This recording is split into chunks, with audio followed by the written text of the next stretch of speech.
उमेश और रीटा की शादी के 10 साल बाद उन्हें बेटी होती है।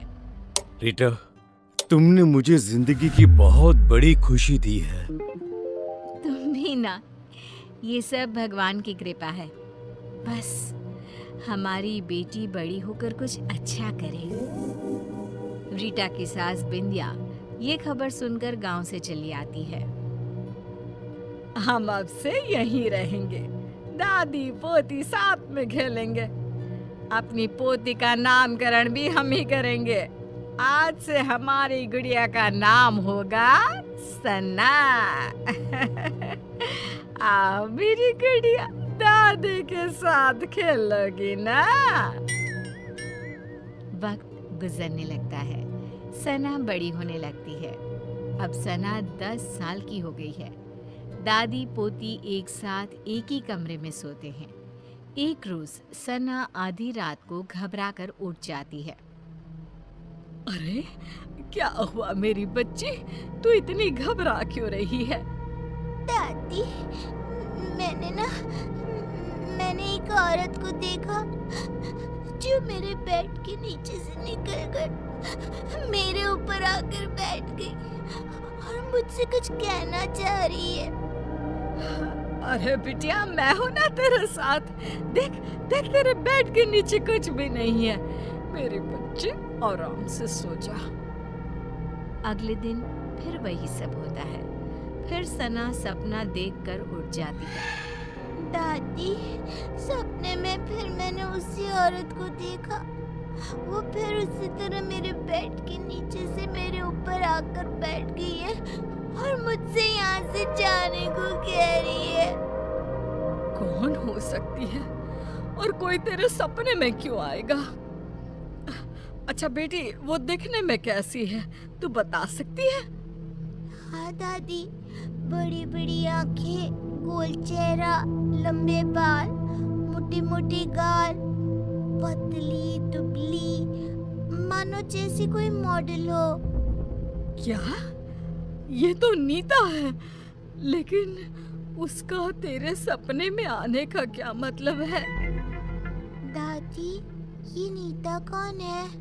अब कुछ नहीं मेरी बच्ची, तू सो जा। हाँ, अब बिंदिया की डर के मारे हालत खराब हो जाती है।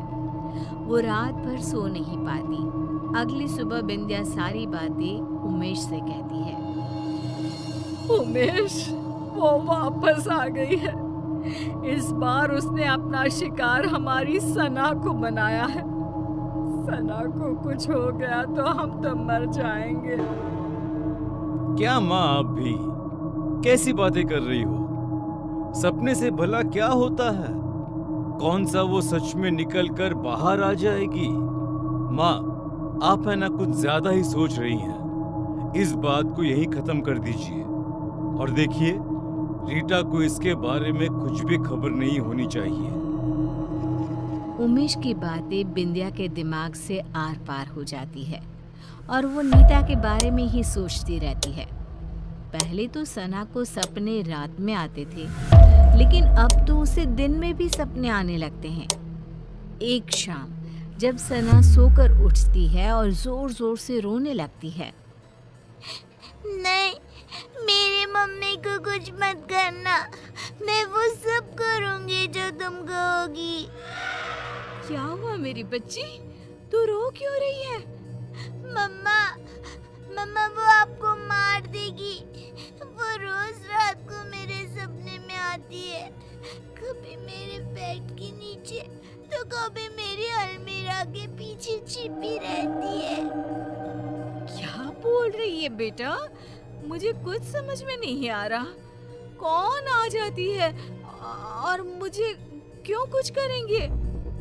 अम्मा, एक औरत मेरे सपने में आती है, मेरे बेड के नीचे से निकलकर मेरे ऊपर आकर बैठ जाती है और कहती है ये उसका घर है, वो आपको मार देगी क्योंकि आपने उसकी जगह छीन ली है इस घर में। बेटा, ऐसा कुछ नहीं है और सपने ना सच नहीं होते। आपकी मम्मा को कोई नहीं मार सकता। रिया सना को तो शांत कर देती है, लेकिन उसके दिमाग में ये सब चलने लगता है और वो अपनी सास को ये सब बताती है। ये सब मुझे पता है रीटा। तब तो आपको ये भी पता होगा कि वो औरत कौन है जो सना के सपने में रोज आती है, और आपने मुझसे ये सब क्यों छुपाया? हमें कुछ नहीं पता बहू, हमें तो लगा कि तुझे चिंता हो जाएगी, इसीलिए हमने तुझे नहीं बताया।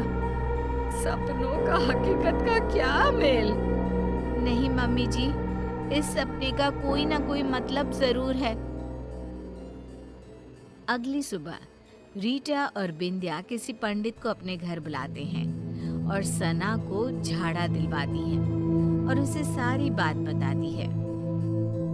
उस औरत की आत्मा भटक रही है और कहीं ना कहीं उस औरत का इस घर से कोई ना कोई संबंध जरूर है। सना बिटिया को ही इसका तोड़ निकालना होगा और उससे पूछना होगा वो क्यों आई है और वो क्या चाहती है। रीटा सना को समझाती है कि उसे उस औरत से सब कुछ पूछना होगा।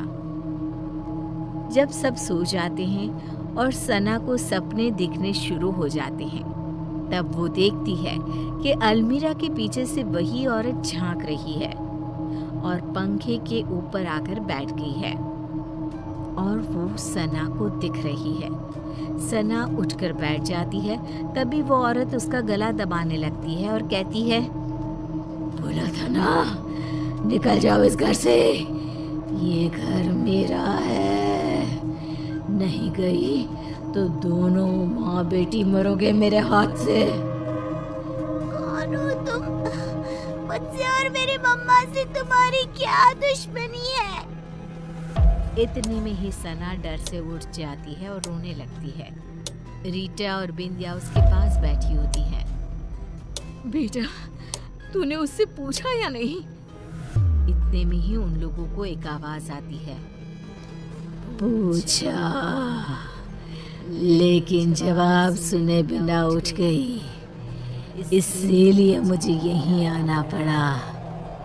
जोरों की हवा चलने लगती है, कमरे का सारा सामान गिरने लगता है और एक औरत सबके सामने आकर खड़ी हो जाती है। तुम कौन हो? बिंदिया, तू नहीं जानती मैं कौन हूँ? तू बताएगी इन लोगों को या मैं बताऊं? ये नीता है, एक मॉडल। उमेश और नीता एक दूसरे से प्यार करते थे और शादी करना चाहते थे, लेकिन हमने इन दोनों की शादी नहीं होने दी। हमें नाचने वाली बहू नहीं चाहिए थी, इसीलिए हमने उमेश से भी झूठ कह दिया कि नीता उसे धोखा देकर किसी और के साथ भाग गई है और उमेश की शादी तुमसे करवा दी।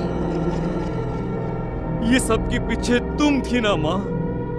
आपको पता था ना माँ कि मैं नीता के बिना नहीं रह सकता। ऐसा क्यों किया माँ तुमने? क्यों?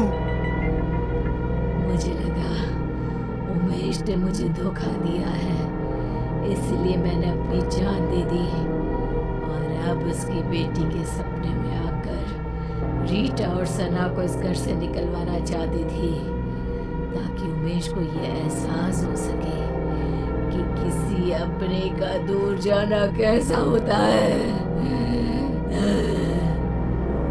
तुम्हारी गुनहगार तो मैं हूँ नीता, तुम मुझे मार दो और अपना बदला पूरा कर लो।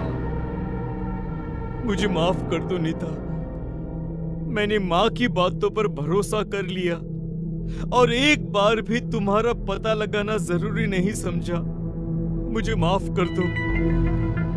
नहीं, अब मुझे किसी से कोई शिकवा नहीं है। जिससे मैंने प्यार किया वो आज भी मेरा है। ये जानकर ही मुझे शांति मिल गई।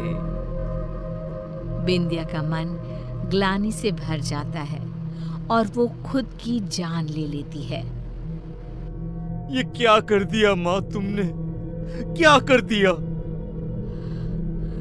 एक बेकसूर की जिंदगी खत्म कर दी मैंने। अब मुझे जीने का कोई हक नहीं बचा। हमें माफ कर देना नीता। विंध्या की मौत हो जाती है और नीता की आत्मा को शांति मिल जाती है। उमेश नीता को अपनी पहली पत्नी का दर्जा देकर उसकी तस्वीर अपने घर में लगवा देता है और सना और रीटा के साथ खुशी खुशी जीने लगता है।